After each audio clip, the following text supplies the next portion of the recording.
Barang siapa orang yang minum kopi toh meninggal dunia, di perutnya ada bekas kopi, masuk surga. Selama tenggorokan kita ada bekas gelaraknya kopi, bekas kopi, kemanapun kita berjalan, dosa-dosa kita diampuni Allah Ta'ala. Seluruh para malaikat mintakan ampun kepada Allah. Setelah kamu menonton video itu, menurut kamu percaya nggak apa yang dikatakan beliau itu? Surga itu segampang meminum kopi. Kebetulan saya suka kopi, jadi mungkin kopi banyak saya minum. Jadi mungkin saya akan salah satu penghuni surga, karena ini sangat lucu sekali, saudara. Surga itu bukan seperti itu dan tidak segampang itu. Bukan tentang makanan dan minuman, ataupun syarat-syarat lahiriah untuk mendapatkan surga. Surga di dalam kekristenan seperti apa, saudara? Dalam Yohanes 14 ayat 3 dikatakan, aku akan datang kembali dan membawa kamu ke tempatku, supaya tempat di mana aku berada, kamu pun berada. Yesus mengatakan ini, tempat di mana ia berada, Tuhan akan bawa kita ketika kita berkenan kepadanya. Artinya surga itu sungguh-sungguh ada. Di mana? Kita masih belum tahu, karena kita belum pernah pergi ke surga, tapi Yesus sudah mengatakan kepada kita bahwa surga ada, tempat di mana Allah berada.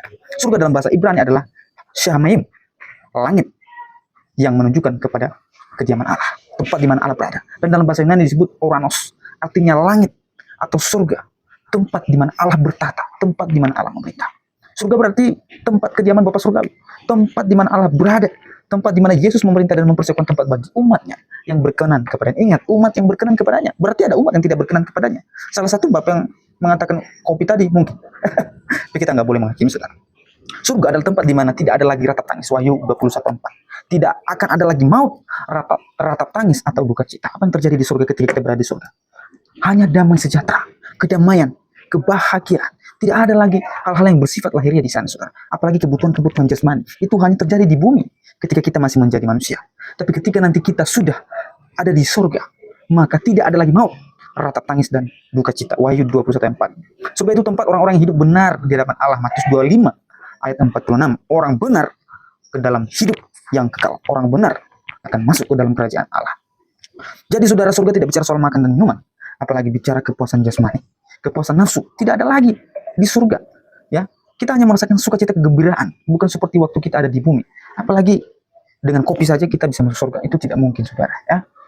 Bukti bahwa di surga tidak makan dan minum. Roma 14 ayat 17 dikatakan, sebab kerajaan Allah bukanlah soal makanan dan minuman, tapi soal kebenaran, damai sejahtera dan sukacita oleh Roh Kudus. Apa maksudnya? Kerajaan Allah tidak ditentukan oleh hal-hal lahiriah, ya, hal-hal yang datang dari luar secara eksternal. Bukan juga soal aturan makan, tradisi atau kebiasaan agama. Iman Kristen bukan berpusat pada ritual agama, tetapi pada relasi dengan Allah, hubungan yang intim dengan Allah.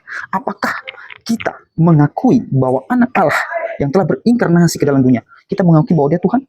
Atau justru kita menolak dia? Jika kita menolak dia, celakalah engkau, sebab engkau tidak akan masuk ke dalam kerajaan Allah. Kerajaan Allah bukan terletak pada kepatuhan terhadap aturan eksternal, tetapi pada kualitas hidup rohani, yaitu kebenaran, damai sejahtera, dan sukacita. Kebenaran itu apa? Kebenaran itu ketika kita mengenal dan mengakui Yesus Kristus sebagai Tuhan, sebagai Juru Selamat, maka kita disebut damai sejahtera, memiliki kebenaran yang sejati, dan kita hidup berkenan di hadapan Allah. Damai sejahtera yang mengarah pada hubungan yang harmonis baik dengan Allah maupun dengan sesama. Sedangkan sukacita merupakan buah karya Roh Kudus dalam kehidupan orang percaya. Dengan demikian, ya, ini diajarkan kepada kita bahwa esensi kerajaan Allah adalah kehidupan yang dipimpin oleh Roh dan diwujudkan dalam kasih serta kesatuan, bukan sekedar praktik agamaan yang bersifat lahiriah. Meskipun orang Kristen makan babi, tidak akan mempengaruhi dia masuk surga. Oh, orang Kristen makan babi berarti Tuhan. Tidak, saudara. Tidak akan mempengaruhi. Yang akan mempengaruhi kita apakah kita masuk surga tidak, kamu percaya Yesus atau tidak. Kalau kamu belum percaya, otomatis kamu tidak masuk ke dalam kerajaan surga. Surga adalah tempat di mana Allah akan diam bersama dengan umatnya yang berkenan kepadanya. Yohanes 21 ayat 3. Lihatlah, kemah Allah ada di tengah-tengah manusia, dan ia akan diam bersama-sama dengan mereka. Mereka akan menjadi umatnya, dan ia akan menjadi Allah mereka. Ada saatnya Yesus akan datang kembali untuk menghakimi orang yang hidup dan mati. Yang berkenan kepadanya akan dibawa ke surga, dan yang tidak berkenan kepadanya tentunya akan dihukum. Yang percaya kepadanya, yang berkenan kepadanya akan dibawa ke surga, tempat di mana Allah berada, dan orang yang tidak berkenan kepadanya akan dibawa ke neraka, saudara. Jadi bagaimana dengan kita? Mari kita mengakui Yesus sebagai Tuhan dan Selamat, supaya ketika dia datang kembali, dia mengakui kita juga. Ketika kita mengakui dia di depan manusia, di depan Allah, maka dia juga akan mengakui kita di depan Allah Bapa di surga. Tuhan memberkati.